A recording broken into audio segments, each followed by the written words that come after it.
95% de segurança, de confiança, dos segmentos dos trabalhadores do agronegócio, dos pequenos e médios agricultores e daquilo que a gente chamou do segmento de resistência, que eram os assentamentos de reforma agrária e as comunidades em transição agroecológica. Então, o estudo epidemiológico foi realizado nesses 3 segmentos e, para o nosso espanto, praticamente 100% da amostra, tirando aí as comunidades agroecológicas, tem uso de agrotóxicos. Para nós, a gente poderia parar aqui a pesquisa, porque nós estamos caracterizando que há um risco enorme, né? E isso basta para desencadear políticas públicas. As pessoas estão expostas a venenos, então isso seria suficiente. No entanto, a nossa ciência positivista e o nosso campo científico comprometido com os interesses hegemônicos fica exigindo que a gente conte mortos, amontoe intoxicados para reforçar os nossos argumentos, né? Mas vejam só, 90 ingredientes ativos diferentes de muitos grupos químicos. Essa é uma dificuldade grande que a gente tem. E a maior parte dos produtos utilizados são ou extremamente tóxicos ou muito tóxicos, né? 30% dos trabalhadores, no momento do exame, poderiam ser diagnosticados como portadores de intoxicação aguda, de acordo com os critérios da Organização Mundial de Saúde. Isso é uma coisa muito pesada. Os outros estudos que a gente tem para comparar, que não são com trabalhadores do agronegócio, são em torno de 18%, né? 12%. O nosso deu 30,7%. Né? E o que é mais triste? Eles não procuram assistência médica. Eles têm a dor de cabeça, o vômito, passam mal, têm fraqueza, treme, está intoxicado, mas eles se tratam em casa. Por quê? Porque sabem que não vão ser amparados no Sistema Único de Saúde, que na unidade de saúde não vai ter um profissional preparado para fazer a relação entre a exposição e o quadro clínico, né? E entre outros problemas. Encontramos também alterações sanguíneas muito graves, que nos fazem prever que daqui a um tempo nós vamos ter um aumento importante das leucemias nessa região, né? Aliás, já estamos tendo, a gente comparou os 3 municípios de lá, do estudo, com outros 12 municípios do Ceará, com população semelhante, mas que só tem agricultura de sequeiro, portanto, usam pouco agrotóxicos, e encontramos isso aí, ó. 38% a mais de mortes por câncer nos municípios onde há a presença do agronegócio, 40% mais de aborto também nesses municípios. Encontramos muitas alterações do fígado e alterações neurológicas também, né? E o problema da contaminação da água, que nos dói profundamente também, né? Nós temos nessa região ali em azul o aquífero Jandaíra, que é uma preciosidade para nós no semiárido, né? E que as empresas do agronegócio não só estão tirando a água desse aquífero para irrigar os seus cultivos, num volume que não está sendo controlado pelo Estado, mas que pela primeira estimativa feita já é muito superior à capacidade de recarga do aquífero, e foram feitos pelo próprio governo 10 amostragens dessa água para procurar veneno e acharam veneno em 6 delas. Uma água subterrânea que está lá a 100 metros de profundidade e que o veneno já chegou lá. E que não se trata com cloro como se trata uma água contaminada com esgoto, né? Esses são os resultados das análises do governo, né?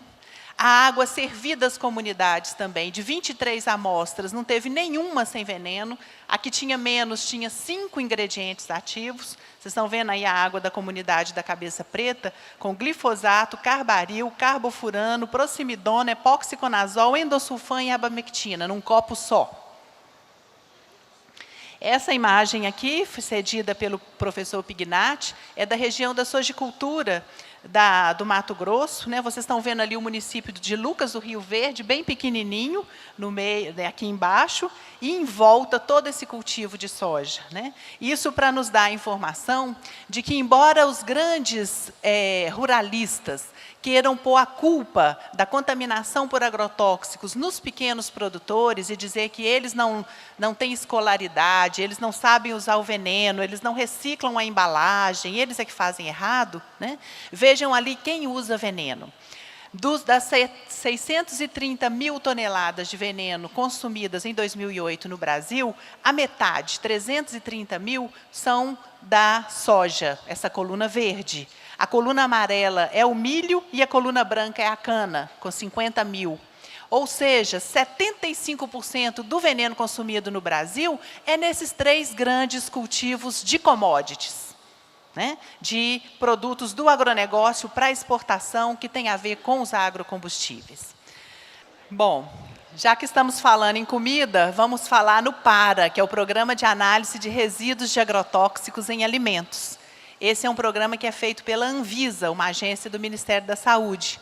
Vocês devem ter visto a divulgação dos resultados na semana passada na mídia, né? Eles colhem amostras de alimentos nos supermercados e analisam. No ano de 2010, né, são esses resultados, o que a gente viu? Que 28% dos alimentos examinados tinham mais agrotóxicos do que o tolerável, o que é de se perguntar quanto é esse tanto tolerável, que ciência é essa que definiu esse tanto que a gente pode comer de cada um cada dia. E também alimentos que tinham venenos que não tem nada a ver com as pragas dele, né?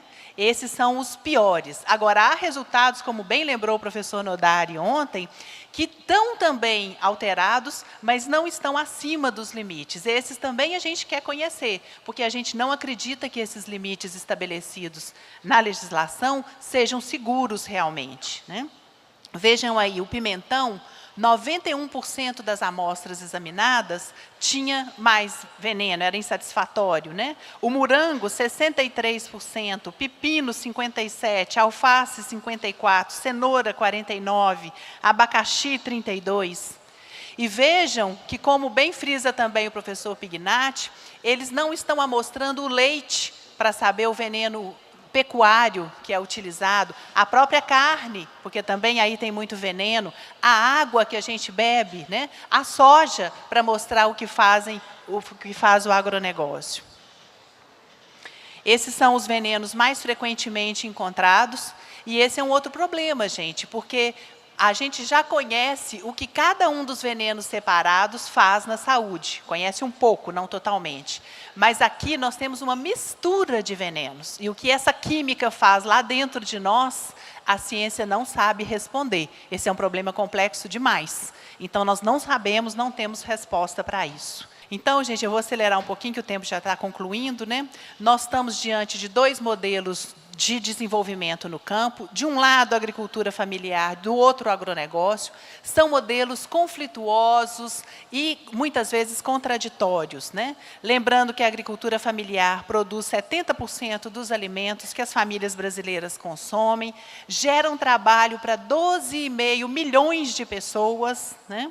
E que tem um apoio do MDA de 16 bilhões de reais por ano, né? E já o agronegócio, ele vai produzir commodities e não alimentos, né?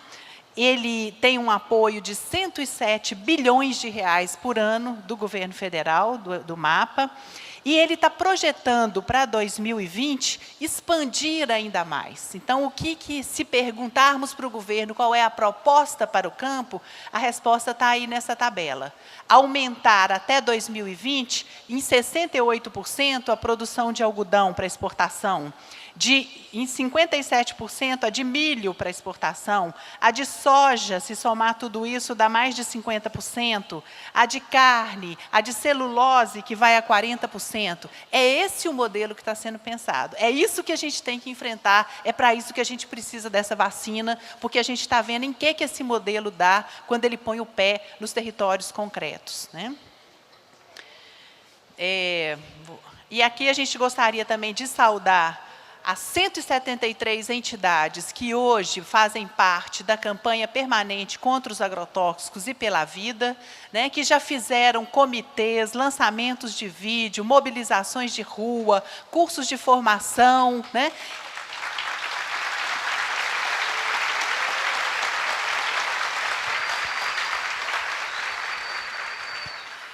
Eu afirmei, agora em novembro, no Congresso Brasileiro de Epidemiologia, que essa campanha é a principal política pública brasileira hoje de defesa da população contra o agronegócio e os agrotóxicos, tendo em vista a subordinação do Estado e do governo e das políticas públicas a esses interesses econômicos. É a sociedade que está se defendendo.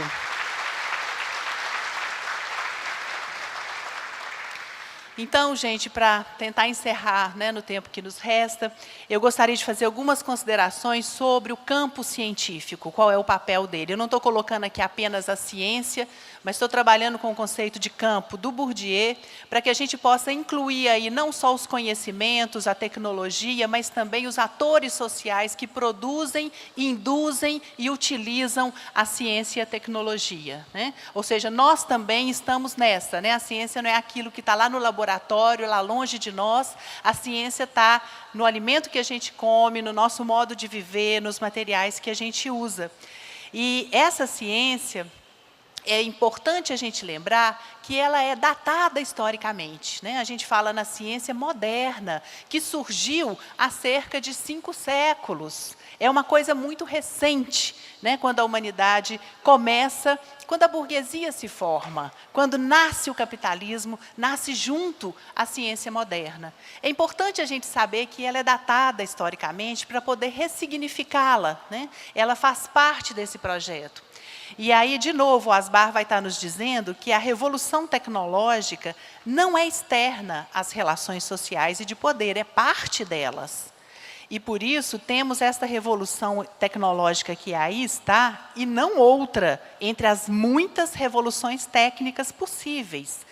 É preciso desnaturalizar a técnica e libertá-la dessa visão que fala de uma revolução tecnológica em curso, sem se perguntar quem a põe em curso. Afinal, as técnicas não caminham por si mesmas. Então, gente, a ciência tem uma arrogância, uma postura, que faz a gente sempre olhar para ela já com o tapete aberto. Então, essa ciência tem que ser olhada com suspeição, ela tem que ser questionada, revisitada e ressignificada, né?